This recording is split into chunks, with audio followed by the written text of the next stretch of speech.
Difference in the heat. ఉష్ణోగ్రత. ఉష్ణంలో తేడా. ఒక బాడీ అనేది ఎంత హీట్ గా ఉంది అని తెలియజేసేది టెంపరేచర్. ఇప్పుడు ఒక చిన్న ఇంకో విషయం, ఒక మంచు ఐస్ క్యూబ్ తీసుకున్నామా, టెంపరేచర్ ఎంత ఉంటుంది అనుకుంటున్నావు? 0 ఉంటుంది సార్, దానికన్నా తక్కువ. ఐస్ క్యూబ్ ఫామ్ అయిపోయిందంటే -5 కంటే తక్కువ ఉండాలి. 0 దగ్గర 2 స్టేట్లు ఉంటాయి దాదాపు, వాటర్ స్టేట్, లిక్విడ్ స్టేట్, అదే స్టేట్, సాలిడ్ స్టేట్. దాదాపుగా 2 స్టేట్లు మిక్స్ అయ్యి ఉంటాయి. అదే -5 డిగ్రీ సెల్సియస్ దగ్గర తీసుకున్నాం అనుకో, ఐస్ క్యూబ్ ఉంది, దాన్ని కూడా -5 డిగ్రీ సెల్సియస్ టెంపరేచర్ అంటాం. అంతే కదా? ఈ టెంపరేచర్ అంటే ఇప్పుడు కాన్సెప్ట్ వచ్చిందా లేదా? టెంపరేచర్ మీద ఐడియా ఉంది సార్. అది ఐడియా ఉంటే దాని డిఫరెన్స్ ఇప్పుడు నేను చెప్పేస్తాను, దాని రేడియేషన్ గురించి చెప్తాను. ఇప్పుడు -5 డిగ్రీ సెల్సియస్ దగ్గర ఐస్ క్యూబ్ ఉందనుకుందాం. అక్కడ హీట్ గా ఉండాల్సిన అవసరం లేదు, బాడీ ఉంటుందా? లేదు సార్, చల్లగా ఉంటుంది. అంటే కంపారిజన్ లో అయితే ఒక పర్టికులర్ టెంపరేచర్ దగ్గర ఆ మెటీరియల్ లేదా బాడీ అనేది హీట్ ని రేడియేషన్ ఫామ్ లో రిలీజ్ చేస్తుంది, లేదా హీట్ ని బయటికి రిలీజ్ చేస్తుంది. Heat is one of the form of energy. అవునా? శక్తి యొక్క ఒక రూపం. అవును సార్. అవునా? ఆ హీట్ బయటకు వచ్చేటటువంటి హీట్, హై టెంపరేచర్ గల బాడీ అనేది హీట్ని రిలీజ్ చేస్తుంది in the form of radiation. ఇప్పుడు నీకు అర్థమైందా? ఉష్ణానికి ఉష్ణోగ్రతకి తేడా ఏంటంటే, ఉష్ణోగ్రత అనేది ఉష్ణం ఎంత ఉందో తెలియజేస్తుంది. ఆ ఉష్ణం అనేది శక్తి రూపంలో బయటికి వచ్చేస్తే దాన్ని రేడియేషన్ అంటాం. అంటే ఇప్పుడు మనం ఒక వస్తువు నుండి ఎంత రేడియేషన్ బయటకు వస్తుంది అనేది అంటే మనం ఈ పరికరం ద్వారా లెక్కిస్తాం సార్, అంటే పైరోమీటర్ ద్వారా. Okay sir.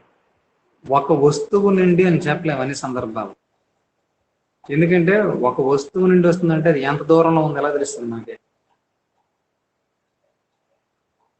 ఒక వస్తువు నుండి వచ్చి తన మీద పడినట్లు ఎంత రేడియేషన్ పడిందో చెప్పగలుగుతుంది తప్ప ఒక వస్తువు నుండి వచ్చింది అంతటినీ చెప్పలేదు. ఒక వస్తువు నుండి బయటకు వచ్చిన రేడియేషన్ లో ఎంత రేడియేషన్ తన మీద పడిందో అది చెప్పగలుగుతుంది, మెజర్ చేయగలుగుతుంది. Okay sir. అర్థమైందా? ఇప్పుడు సన్ నుండి ఎంత రేడియేషన్ వస్తుంది అనేది, అంటే వీటిని ఉపయోగించి ఎస్టిమేట్ చేయొచ్చు, కానీ దాని నుండి ఎంత వచ్చింది ఇది మెజర్ చేసి చెప్పలేదు. అవన్నీ ఎస్టిమేషన్స్. నెక్స్ట్ స్టాటిస్టిక్స్ వాడి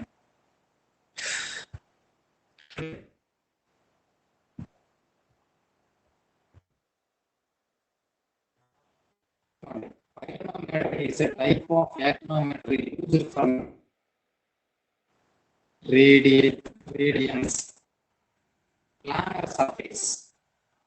చెప్పాను కదా, సర్ఫేస్ పైన ఎంత ఇర్రేడియన్స్ ఉందనేది యాక్టినోమీటర్ చెప్తుంది. సన్ నుండి ఎంత బయటకు వస్తుందని చెప్పడం కాదు. Designed to measure the flux density, solar radiation flux density. ఈ సోలార్ రేడియేషన్ ఏమంటే ఇర్రేడియేషన్ అంటారు.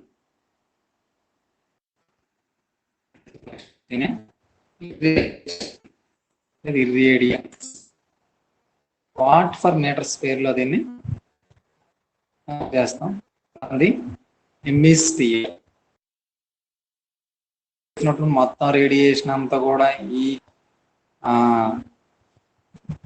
యొక్క అట్మాస్ఫియర్ లకు రావాలని లేదు, చాలా రేడియేషన్ పైన ఉండిపోతున్నారు. వేవ్ లెంగ్త్ రీజియన్ 0.3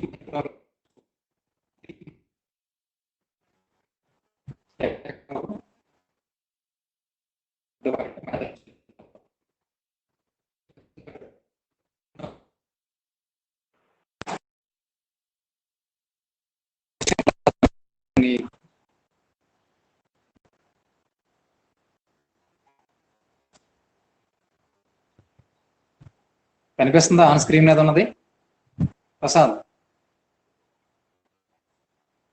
కనిపిస్తుంది సార్. కనిపిస్తుంది కదా? ఓకే, నాకు అదే డౌట్. ఇప్పుడు ఇంకొక విషయం, రేడియేషన్ ఎందుకు అంటే అది ఎనర్జీ. అది ఎనర్జీ అనగానే మనకు పర్టికులర్ ఫ్రీక్వెన్సీ ఉండాలి. Frequency nothing but energy. మీకు అందరికీ విషయం తెలిసింది, ఈజ్ కూడా హెచ్ న్యూ అంటాం మనం. అక్కడ హెచ్ కాన్స్టెంటే, దానిలో ఎటువంటి చేంజ్ ఏమి ఉండదు. న్యూ అంటేనే ఫ్రీక్వెన్సీ. ఎక్కువ ఫ్రీక్వెన్సీ ఉందంటే ఎక్కువ ఎనర్జీ ఉన్నది, మీన్స్ లో వేవ్ లెంగ్త్ ఉండాలి. రేడియేషన్ అనగానే వేవ్ లెంగ్త్ ఖచ్చితంగా మెజర్ చేయొచ్చు. అన్ని రేడియేషన్స్ అని కాదు, కాకపోతే ప్రతి రేడియేషన్ కూడా it has radiation means it is the form of wave. Wave means it has wavelength, means automatic it has some energy. Wavelength ఉందంటే ఫ్రీక్వెన్సీ ఉంటుంది, ఫ్రీక్వెన్సీ ఉంటుంది, ఎనర్జీ ఉంటుంది. అయితే పైరనోమీటర్ ఎంత రేంజ్ లో ఉన్న వేవ్ లెంగ్త్ మెజర్ చేస్తుంది అంటే 0.3 మైక్రోమీటర్స్. 3 మైక్రోమీటర్స్. ఇక్కడ విషయం గుర్తుపెట్టుకోండి మీరు, వేవ్ లెంగ్త్ రేంజ్ అని చెప్తున్నామంటే దాని ఎనర్జీని కూడా లెక్కించినట్టే మనం ఎప్పుడైనా. అయితే 0.3 మైక్రోమీటర్స్ 3 మైక్రోమీటర్స్ ఉన్నటువంటి వేవ్స్ ఎలక్ట్రోమాగ్నెటిక్ స్పెక్ట్రంలో దేని అండర్లోకి వస్తాయి చెప్పండి? విజిబుల్ రేంజ్ ఎలక్ట్రోమాగ్నెటిక్ స్పెక్ట్రమ్ యొక్క రేంజ్ చెప్పండి. 0.38 మైక్రోమీటర్స్ నుండి 0.7 అంటే ఆన్ అండ్ ఆన్ యావరేజ్ మీద 0.3 to 0.7 అనుకో. ఇంకా స్పెసిఫిక్ గా అంటే ఖచ్చితంగా చెప్పలేము ఇప్పుడు. కారణం ఏంటంటే ప్రతి రెండు రీజియన్లు అంటే రెండు means that means successive regions ఒకదాని మీద ఒకటి ఓవర్ ల్యాప్ అయిపోయి ఉంటాయి. ఆ విషయం తెలుసు కదా మీకు. సో 0.3 నుండి 0.7 వరకు విజిబుల్, మరి ఇంకా 3 మైక్రోమీటర్స్ వరకు ఉంది అంటే అర్థం ఏంటి? ఆ ప్రక్కన ఉండేటటువంటి ఇన్ఫ్రారెడ్ రీజియన్ కూడా దీనిలోకి వచ్చేస్తుంది. అంటే ఇన్ఫ్రారెడ్ రీజియన్ లో ఉన్నటువంటి రేడియేషన్ కూడా, అక్కడ ఉన్న ఇర్రేడియన్స్ ని కూడా ఇది మెజర్ చేస్తుంది. Response to beam radiation varies with cosine of the angle of incidence. Response to beam radiation varies with the cosine of the angle of the incidence. Incidence radiation యొక్క యాంగిల్ మీద depend అయి ఉంటుంది, cosine angle పైన. అందుకోసమే ఆ cosine angle 0 అయితే full response, 90 degree అయిందనుకోండి 0 response,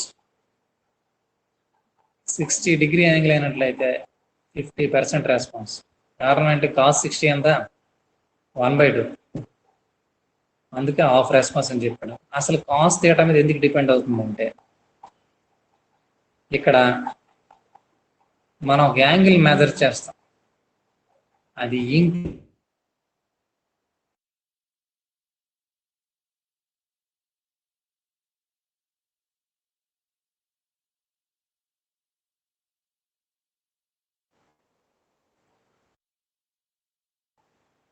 and outer shape of pyranometer.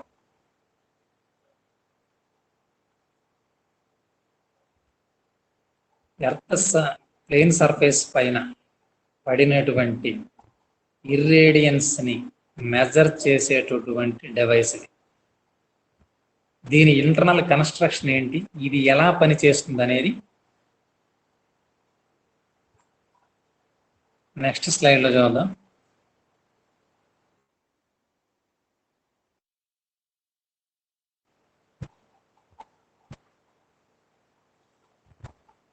రెండు దగ్గర వస్తున్నారు.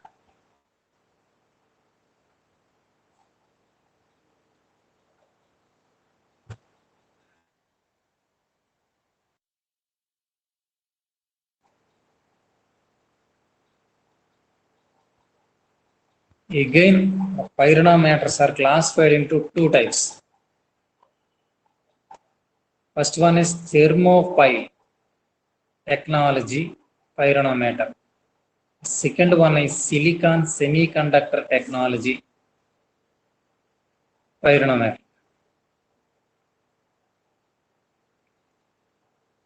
థెర్మోపైల్ టెక్నాలజీలతో డిపెండ్ అయినటువంటిది ఒకటి సిలికాన్ సెమీ కండక్టర్ టెక్నాలజీ ఉన్నటువంటి పైరనోమీటర్.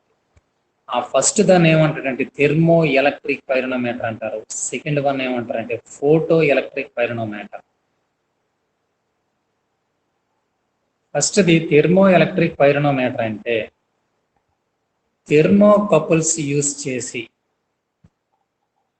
ఈ డివైస్ని ప్రిపేర్ చేస్తారు. సెకండ్ వన్ని సిలికాన్ సెమీ కండక్టర్ను వాడుతాం. సిలికాన్ సెమీ కండక్టర్ను వాడామంటే ఇది ఏం చేస్తుందంటే సన్ రైజ్ దీని పైన పడినప్పుడు, నేను సెకండ్ దాని గురించి చెప్తున్నాను, సిలికాన్ సెమీ కండక్టర్ టెక్నాలజీ నుంచి సన్ రైజ్ అనేవి ఆ డివైస్ పైన పడినప్పుడు, ఆ సిలికాన్ సెమీ కండక్టర్ పై పడినప్పుడు, సన్ రైజ్ పడుతున్నాయంటే sun rays is nothing but sun rays condense photons. Photons ఎప్పుడైతే సిలికాన్ సెమీ కండక్టర్ పైన పడుతున్నాయో అది ఎలక్ట్రాన్స్ రిలీజ్ చేస్తుంది. రిలీజ్ చేసినటువంటి ఎలక్ట్రాన్స్ ని అక్కడ వోల్టేజ్ని మెజర్ చేయడం ద్వారా రేడియేషన్ ఎనర్జీని మెజర్ చేస్తారు. But this is not under hour syllabus. Second one is not under our syllabus, that is silicon semiconductor technology or electric pyranometer. But the first one, thermopile technology or thermoelectric pyranometer, ఇది important. దానికి సంబంధించినటువంటి diagram చూడండి. Thermopile means series combination of number of thermocouples gives us thermopile. Thermopile అంటే ఏం లేదు, కొన్ని థెర్మోకపుల్స్ని, తెలుగులో అయితే ఉష్ణ యుగ్మాల శ్రేణి సంధానం ద్వారా ఏర్పడినటువంటి ఒక పరికరమే థెర్మోపైల్. ఇక్కడ మీరు ఒక విషయం చూడండి. ఫస్ట్ ఆరెంజ్ కలర్లో ఒక లైన్ ఉంది, నేను చూపిస్తున్నాను. దాని ప్రక్కన మరలా బ్లాక్ కలర్లో ఒక లైన్ ఉంది. దాని తర్వాత మరలా ఆరెంజ్ కలర్, దాని తర్వాత మరలా బ్లాక్ కలర్, మరలా ఆరెంజ్ కలర్. అంటే ఇక్కడ 2 మెటీరియల్స్ను వాడారు. దీనిలోకి వెళ్ళే ముందు ఒక్కసారి థెర్మోకపుల్ అంటే ఏంటో చెప్తాను మీకు. ఫర్ ఎగ్జాంపుల్, ఇక్కడ ఒక రాగి తీగ తీసుకున్నాం, కాపర్. దీన్ని ఇంకొక కాన్స్టెంట్ టైం తీగ తీసుకున్నాం. ఈ రెండింటిని 2 చివరలు కలిపాం. ఒక దాని దగ్గర ఫర్ ఎగ్జాంపుల్ ఈ ఫస్ట్ దాని జంక్షన్ 1 అందాం, ఈ రెండవ దాని జంక్షన్ 2 అందాం. జంక్షన్ 2, ఈ ఫస్ట్ వన్ని దగ్గర కానీ సెకండ్ వన్ దగ్గర కానీ మీ ఇష్టం, ఎక్కడో దగ్గర మండుతున్నటువంటి ఒక కొవ్వొత్తి, lightning lamp is placed and burn the first junction. That is T1 అనుకోండి, ఇది T2 అనుకోండి. T1 is greater than T2.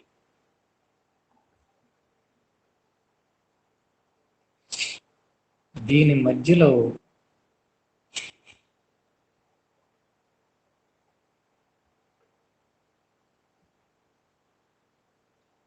ఒక మీటర్ని ఏర్పాటు చేసాం, లేకపోతే గాలనోమీటర్ని ఏర్పాటు చేసాం. ఆ గాలనోమీటర్లో డెఫ్లెక్షన్ వస్తుంది. మీన్స్ ఈ లూప్ గుండా లేదా ఈ సర్క్యూట్ గుండా కరెంట్ అనేది పాస్ అవుతుంది అన్నట్టు. 2 డిఫరెంట్ మెటల్స్తో 2 జంక్షన్లు వచ్చేటట్టు ఒక సర్క్యూట్ని తయారు చేసి ఒక జంక్షన్ని హాట్ జంక్షన్ వద్ద ఇంకొక జంక్షన్ ని కోల్డ్ రీజియన్ లో ఉంచినట్లయితే సర్క్యూట్ గుండా కరెంట్ ఫ్లో అవుతుంది. దీన్ని సీబెక్ ఎఫెక్ట్ అంటారు. దీన్ని థెర్మోకపుల్ అంటారు. సీబెక్ అనే సైంటిస్ట్ ఫస్ట్ దీన్ని ఐడెంటిఫై చేయడం ద్వారా సీబెక్ ఫలితం అని చెప్తున్నారు. అయితే ఇలాంటి థెర్మోకపుల్స్ అనేవి ఇప్పుడు రెండింటిని కలిపాం. అలా కాకుండా నెంబర్ ఆఫ్ థెర్మోకపుల్స్ కలపాలి. ఎలాగూ సిరీస్ లో పైన చూపించాను చూడండి.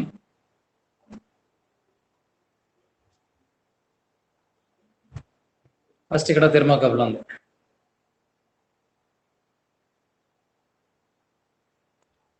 ఆరెంజ్ కలర్ లో. దాని తర్వాత వేరొక మెటల్ కనెక్ట్ చేసాం. థెర్మోకపుల్ ఒకసారి ఇక్కడ ఒక మెటల్ ఉంది orange colour. Next black colour metal. అది ఏదైనా కావచ్చు. ఒకటి కాన్స్టెంట్ అని అయితే ఇంకోటి కాపర్. నెక్స్ట్ ఆ first one, next second one, next first one, next second one, అలా కంటిన్యూస్ సిరీస్ లో కలుపుకుంటూ చివరి ఎండ్స్ మాత్రం ఈ విధంగా కలపాలి ఖచ్చితంగా. లాస్ట్ 2 ఎండ్స్ మాత్రం చివరి ఇలా కలిపేయాల్సి ఉంటుంది.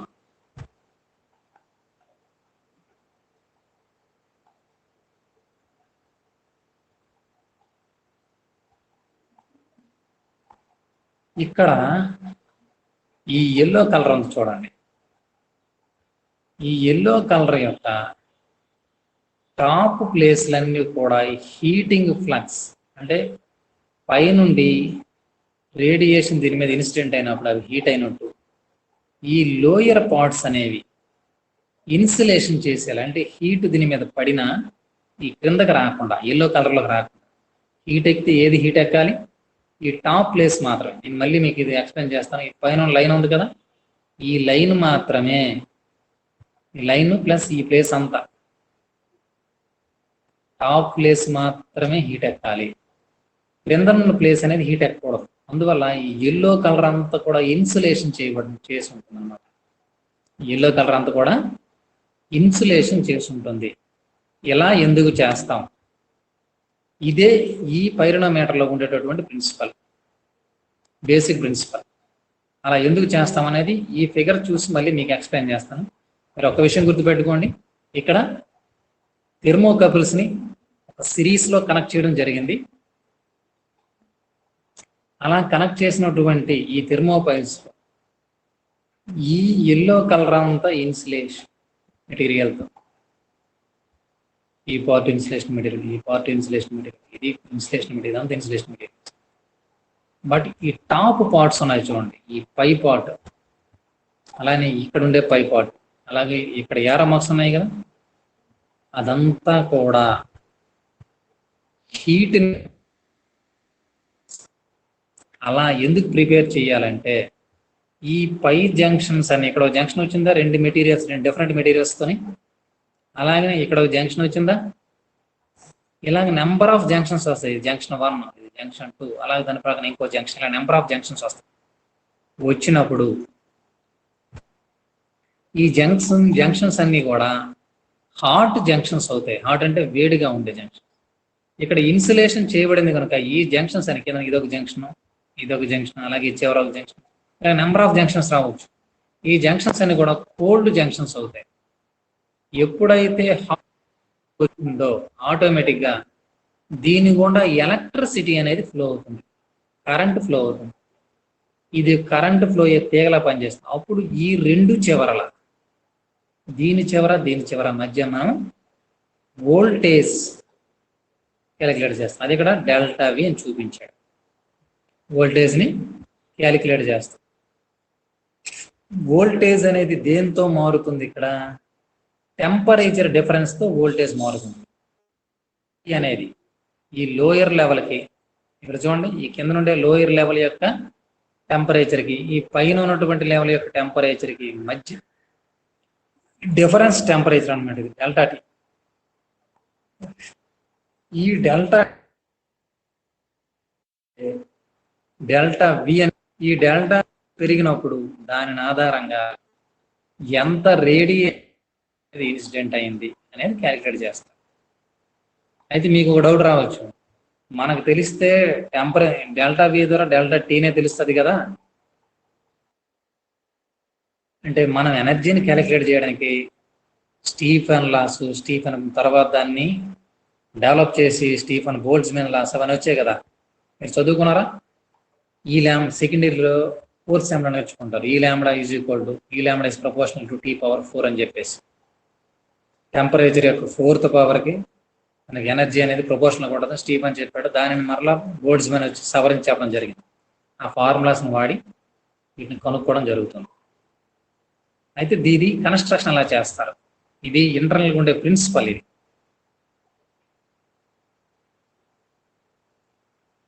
ఇది మొత్తం దేనికి సంబంధించిన థెర్మోపైల్ టెక్నాలజీకి సంబంధించి, థెర్మోపైల్కి సంబంధించిన థెర్మో ఎలక్ట్రిక్ పైరోనోమీటర్. అరే మళ్ళీ 6 అయిపోయారేట్రా?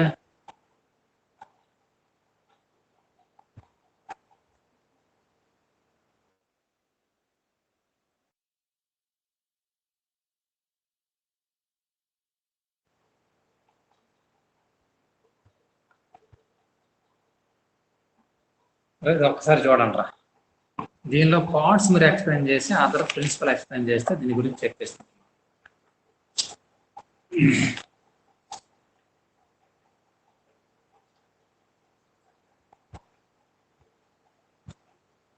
చూడండి, దీనిలో ఫస్ట్ కేబుల్ అవన్నీ విడిచిపెట్టాడు, కానీ బ్లాక్ డిటెక్టర్ ఇది గుర్తుపెట్టు. 4వది ఇక్కడ బ్లాక్ డిటెక్టర్ ఒక పార్ట్ ఉంది. అది ఏం చేస్తుందంటే ఈ థెర్మోకపుల్ పైన,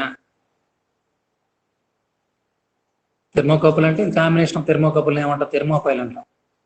థెర్మోపైల్ పైన ఇది ఫిక్స్ చేయబడి ఉంటుంది. ఎందుకంటే ఈ బ్లాక్ డిటెక్టర్ అనేది రేడియేషన్ అబ్జార్బ్ చేసుకొని ఆ థెర్మోపైల్కి అందిస్తుంది అనమాట. థెర్మోపైల్ ఎలా పనిచేస్తున్న విషయం మీకు తెలుసు. నెక్స్ట్ గ్లాస్ డోమ్స్ మరి వాటి యొక్క సర్ఫేసెస్. ఈ గ్లాస్ డోమ్ సర్ఫేస్ ఏం చేస్తుందంటే రేడియేషన్ని లిమిట్ చేస్తుంది. హెవీ రేడియేషన్ అయ్యి ఈ మెటీరియల్ చెడిపోకుండా రేడియేషన్ని లిమిట్ చేస్తుంది. Next other sun screen, desiccant indicator, ఈ రెండు ఎలా పనిచేస్తాయి అంటే మాయిశ్చర్ క్లియర్ చేయడం కోసం, ఇంటర్నల్గా ఉన్న బబుల్స్ అలాంటివి ఏమైనా ఉంటే ఆ డివైస్లో వాటి క్లియర్ చేయడం కోసం. Next levelling feet and bubble level.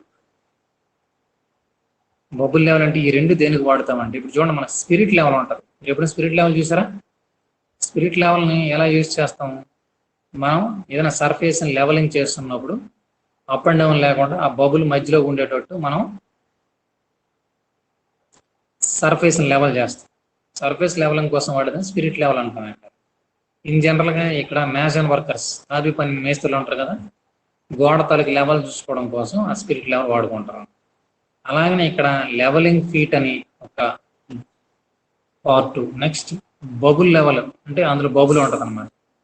ఈ రెండు ఏం చేస్తాయంటే ఈ థెర్మోఫైల్ యొక్క సర్ఫేస్ అనేది ప్లేన్గా హారిజాంటల్గా ఉందా లేదా చెక్ చేయడానికి ఉపయోగపడుతుంది అన్నట్టు. నెక్స్ట్ కనెక్టర్ అంటే దీన్ని తీసుకెళ్ళి వోల్టేజ్ని మెజర్ చేసేటటువంటి డివైస్ కనెక్ట్ చేస్తారు, అది connector. This is all about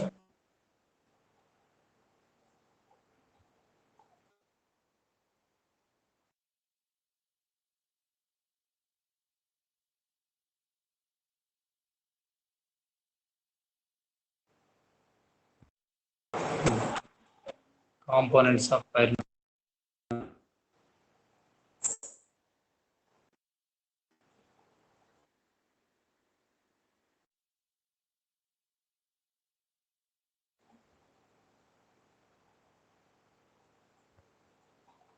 చూడండి ఇన్ డీటెయిల్డ్గా ఫస్ట్లో మీకు డయాగ్రామ్ ఫోటో చూపించాను, అది పైరోనోమీటర్. ఈ లెవలింగ్ స్క్రూస్ ఎలా ఉన్నాయి, ఈ ప్లాట్ఫామ్ని లెవెల్లో పెట్టడానికి బోత్ సైడ్స్ ఇక్కడ ఒక లెవలింగ్ స్క్రూ ఉంది, అలాగే ఇక్కడ లెవలింగ్ స్క్రూ ఉంది. నెక్స్ట్ బ్లాక్ సర్ఫేస్, ఇక్కడ బ్లాక్ సర్ఫేస్ ఉంది చూడండి. అలానే గ్లాస్ డోమ్, ఇది కంప్లీట్గా రేడియేషన్ ని రిస్ట్రిక్ట్ చేయడానికి ఉపయోగపడుతుంది, అంటే రేడియేషన్ లిమిట్ చేయడానికి కోసం. గ్లాస్ డోమ్ ఇది. ఈ లోపల ఉండేది బ్లాక్ సర్ఫేస్, దీని క్రింద థెర్మోకపుల్స్ ఉంటాయి లేదా థెర్మోపైల్ ఉంటుంది. గార్డ్ బ్లేడ్ అంటే సెక్యూరిటీగా ఉంచడానికి కోసం కాదు. నెక్స్ట్ చూడండి, హాట్ జంక్షన్స్, కోల్డ్ జంక్షన్స్ ఎలా ఇచ్చాడు చూడండి. రెండు మెటీరియల్స్. ఫర్ ఎగ్జాంపుల్ ఇక్కడ నుండి ఇక్కడ వరకు ఒక కాపర్ అనుకుంటే, అక్కడ నుండి కింద వరకు కాన్స్టెంట్ అయిన, మళ్ళీ పైకి ఉన్నది కాపర్, మళ్ళీ కిందకు ఉన్నది కాన్స్టెంట్. అది ఈ విధంగా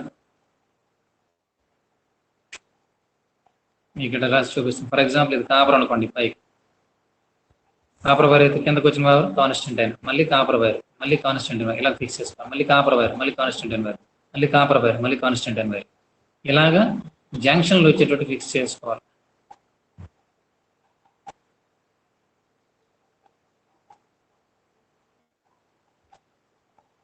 ఈ జంక్షన్స్ అన్నింటినీ కూడా దీనిపైన బ్లాక్ సర్ఫేస్, లేదా మనం ఏమంటే బ్లాక్ డిటెక్టర్ అంటాం.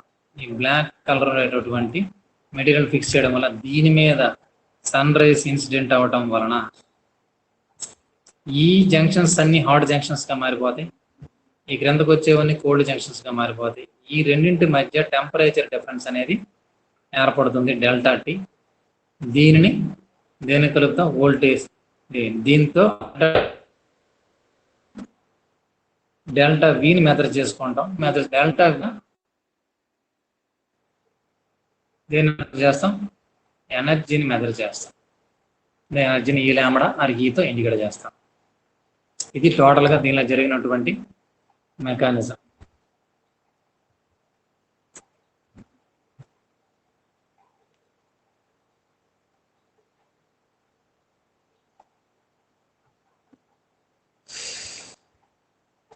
Any doubts?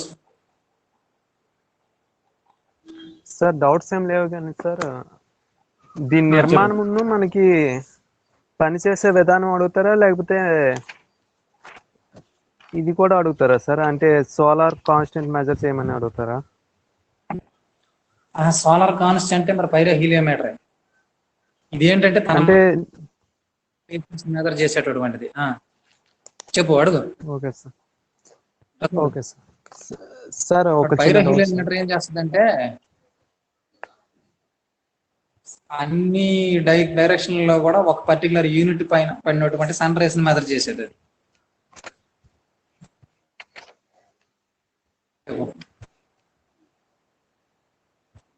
సార్ చిన్న డౌట్ సార్. సార్ మనం ఈ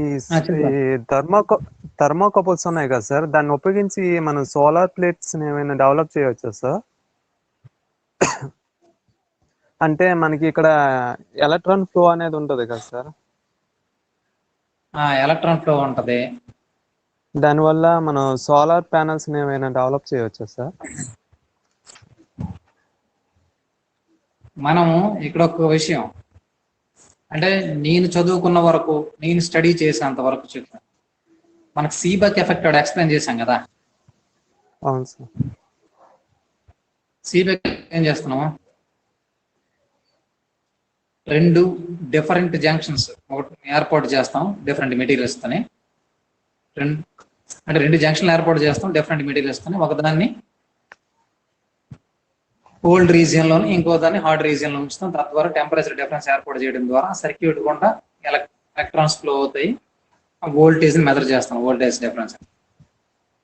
దీని తాలూకా రివర్స్ ఫార్ములా మనం రెండు మెటల్స్ తో, ఫర్ ఎగ్జాంపుల్ కాపర్ కాన్స్టెంట్ అయినతో 2 జంక్షన్స్ వచ్చేటట్టు వాటి గుండా ఎలక్ట్రిసిటీని ఫ్లో చేసినప్పుడు ఏం జరగాలప్పుడు రివర్స్ లో చేస్తే సీబెక్ ఫలితాన్ని రివర్స్ లో ఊహించండి. సరే, అంటే కూలింగ్ కానీ హీటింగ్ కానీ ఒక జంక్షన్ కోల్డ్ జంక్షన్ గా మారిపోతే, ఒకటి హీటింగ్ జంక్షన్ మారిపోతుంది. మీన్స్ మనం ఏం ప్రొడ్యూస్ చేసుకోవచ్చు అంటే, ఒకవైపు హీట్ని ప్రొడ్యూస్ చేయొచ్చు, ఇంకో వైపు కూలింగ్ ప్రొడ్యూస్ చేయొచ్చు. ఇది థామ్సన్ ఫలితం అంటారు. వీటిని ఉష్ణ విద్యుత్ ఫలితాలు అని చెప్పేసి నేర్చుకోవడం జరిగింది. అయితే ఇప్పుడు నువ్వు ఎలక్ట్రిసిటీని దీని ద్వారా ఎలా ప్రొడ్యూస్ చేయాలనుకుంటున్నావు ఒకసారి ఆలోచిద్దాం. ఎందుకంటే అక్కడ అంటే రివర్స్ సర్క్యూట్ కూడా కనుక్కున్నాడు. అంటే ఇవి చెప్పు. ఒక ప్లేట్స్ అంటే ఒక కోటింగ్ లాగా వేసి ఒకదాని వెనక ఒకటి చల్లటి రీజియన్ లోని ఇంకోటి సోలార్ తగిలినట్టు, అదే సోలార్ హీట్ తగిలినట్టు ఉంచి మనం చేయొచ్చేమో అనుకున్నాం సార్. అలా చేస్తే మనం జనరేట్ చేసినటువంటి ఈ ఆలోచన మంచిదని, ఇలా జనరేట్ చేసినటువంటి ఎలక్ట్రిసిటీ కంటే డైరెక్ట్ గా సోలార్ ప్యానెల్లో, ఇప్పుడు నీకు సోలార్ ప్యానెల్ వాడాల్సిన అవసరం లేదు. నువ్వు చెప్పిన దానికి ఏం వాడచ్చు, ఏదైనా బ్లాక్ కోటెడ్ మెటీరియల్ ఒకటి చాలు. బట్ దాని టెంపరేచర్కి ఎంతైతే టెంపరేచర్ అది అబ్జర్వ్ చేస్తుందో మనం ఇంకొక జంక్షన్ ఏం చేయాలి, కోల్డ్ రీజియన్ లో పెట్టుకోవాలి. అవునా? అంతే కదా? డౌట్ సార్ వాయిస్ బ్రేక్ అయింది సార్. ఇప్పుడు వినిపిస్తుందా? వినిపిస్తుంది సార్. ఇప్పుడు వినిపిస్తుంది సార్. టెంపరేచర్ డిఫరెన్స్ ఏర్పాటు చేయాలి. ఏర్పాటు చేయాలంటే మన సోలార్ ప్యానెల్ అవసరం లేదు. అర్థమైందా? బ్లాక్ కోటెడ్ ఏదైనా ఒక మెటీరియల్ ఒక వైపు ఫిక్స్ చేస్తాం ఒక జంక్షన్ లో, ఇంకో వైపు కోల్డ్ గా ఉంచాలి. ఇప్పుడు అది వాటి మధ్య ఎంత టెంపరేచర్ డిఫరెన్స్ ఎక్కువ అయితే అంత వోల్టేజ్ డిఫరెన్స్ వస్తుంది. అంతే కదా? అంతేనా కాదా? ఆ టెంపరేచర్ డిఫరెన్స్ మెయింటైన్ చేయడానికి కూడా మనం కొంత ఎనర్జీని వాడాల్సి ఉంటుంది. అదే ఇక్కడ సోలార్ రేడియేషన్ విషయంలో, అంటే సోలార్ ప్యానల్స్ విషయంలో ఆ పిఎన్ జంక్షన్ డయోడ్ డైరెక్ట్ గా వాడేస్తున్నాం. అది అది అనుకుంటే ఎలక్ట్రిసిటీ ఫ్లో చేస్తే ఎలక్ట్రాన్ రిలీజ్ చేస్తున్న విషయం కూడా చెప్తున్నాం. అలా ప్రొడ్యూస్ చేసిన కరెంట్ మనం అంటే హై అవుట్పుట్ పొందగలం, కానీ దీని ద్వారా పొందలేము. అంటే సార్ మనం ఇక్కడ ఫ్లాట్ ప్లేట్ కలెక్టర్స్ ని వాడి ఇంచుమించు సోలార్ రేడియేషన్ 300 డిగ్రీ సెల్సియస్ వరకు కూడా తీసుకెళ్లొచ్చు కదా సార్. అలాంటప్పుడు మనం ఎక్కువ విద్యుత్ ఉత్పత్తి చేసే అవకాశం ఉంటది కదా. ఇది చేయొచ్చు, బట్ ఏంటంటే మనం 300 డిగ్రీస్ అక్కడ మెయింటైన్ చేస్తున్నప్పుడు వస్తుంది, కానీ అది అక్కడ మనం ప్రొడ్యూస్ చేసినటువంటి ఎనర్జీ అంత కన్సిడరబుల్ కాదు. అంటే మనకి ఇదంతా కూడా ప్రాక్టికల్ గా ఓకే, నువ్వు చెప్తున్నటువంటి ఆలోచన కూడా మంచిదే. అది ఫ్యూచర్ లో మరింత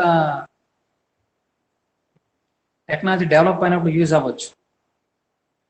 మనం టెక్నాలజీని అభివృద్ధి చేస్తున్నామంటే మనం అభివృద్ధి చేసినటువంటిది రేపు లాభదాయకంగా ఉండాలి. అర్థమవుతుందా? లాభదాయకంగా ఉంటుందో అప్పుడే యూజ్ఫుల్.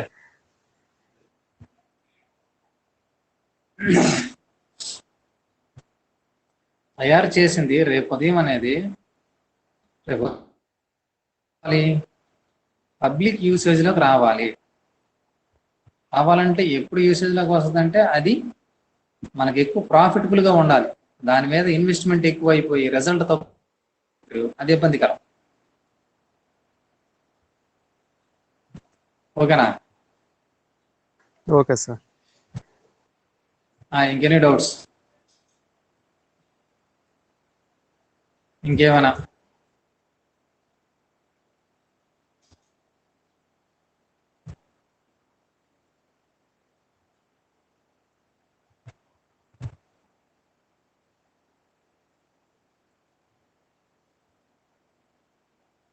సరే, మీరందరూ ఎవరెవరు ఉన్నారో ఒకసారి చెప్పేస్తాను.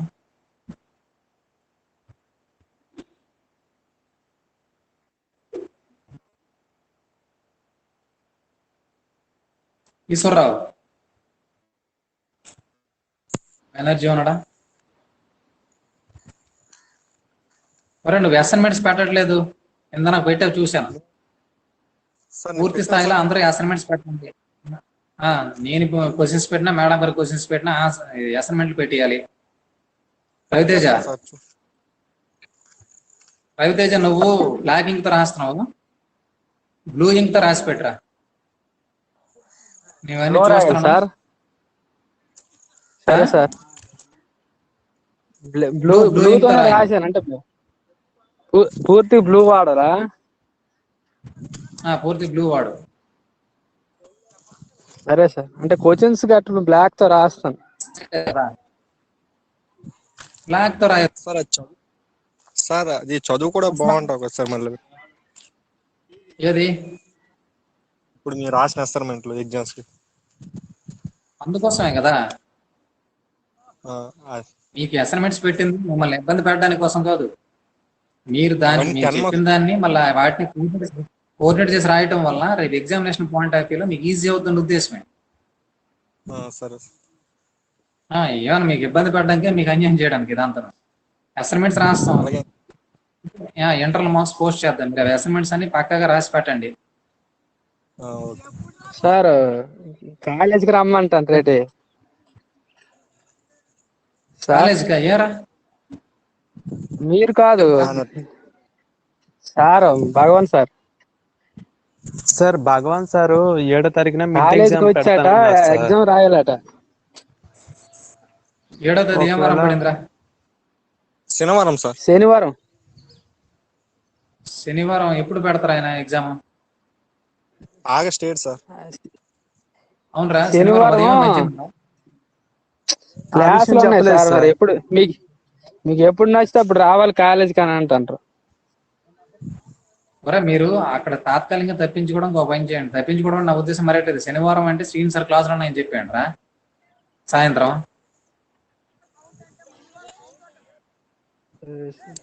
ఆయన ప్రాక్టికల్ టైం ఏ రోజు ఉంది? గురువారం ఎప్పుడు ఉంది? ఆ రోజు పెట్టమనంటారా? చెప్పాం సార్, అలాగని చెప్తే ప్రాక్టికల్ రోజు ప్రాక్టికల్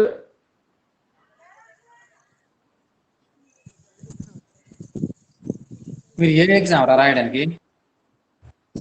కామన్ పేపరా? ఇప్పుడు సార్ కామన్ పేపర్ కామన్ రెండు ఇచ్చారు సార్. కామన్ పేపర్ ఇచ్చారు, ఇక క్లస్టర్ 3 క్వశ్చన్లు ఇచ్చారు. E3. ఒరే క్లాస్ మీరు ఏం చేస్తారా? ఆ రోజున 2 క్లాసులు ఉంటే 2 క్లాసులు వినేయండి. ఎప్పుడు వింటారా మీ ఇష్టం మరి.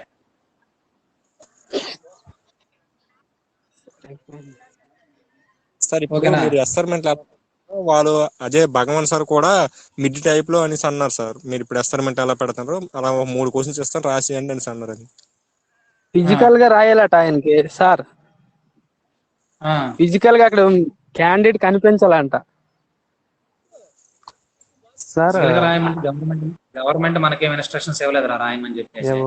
ఆయన ఓన్ డెసిషన్. అయితే ఆ రోజు సెలవే సార్. మరి ఎవరు ఆ రోజు గవర్నమెంట్ నుంచి ఇన్స్ట్రక్షన్స్ రాలేదు కాబట్టి ఆ రోజు సెలవు. ఇది మీ ఇష్టం రా ప్యూర్ గా. నేనైతే మాత్రం గవర్నమెంట్ తాలూకు ఇన్స్ట్రక్షన్స్ వైలేట్ చేసేసి నేనైతే రమ్మనమని పిలవను.